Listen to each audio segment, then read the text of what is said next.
பால்வாடி சத்து மாவு வச்சு ஒரு கொழுக்கட்டை பார்க்கலாம். 1/2 கப் அளவுக்கு வெல்லம் இல்லாட்டி நாட்டு சர்க்கரை. நான் இன்றைக்கி நாட்டு சர்க்கரை தான் சேர்த்துருக்கேன். 1 கப் அளவுக்கு தண்ணி சேர்த்துட்டு நல்லா கொதிச்சுட்டு இந்த மாதிரி வந்ததுமே தனியாக எடுத்து வச்சுக்கோங்க.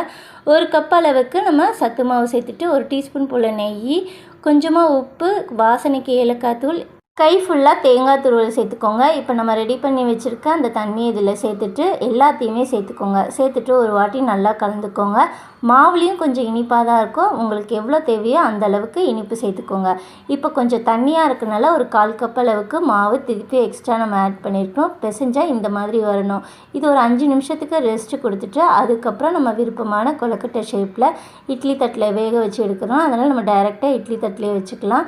இதே மாதிரி எல்லாத்தையும் பண்ணி எடுத்துகிட்டு ஒரு 10 நிமிஷத்துக்கு வேக வச்சிங்கனாலே போதும். நல்லா சூப்பராக சாஃப்டாக வெந்து வந்துடும். செம்ம டேஸ்ட்டாகவும் இருக்கும். கண்டிப்பாக ட்ரை பண்ணி பாருங்கள். கிட்ஸ் எல்லாருமே என்ஜாய் பண்ணி சாப்பிடுவாங்க.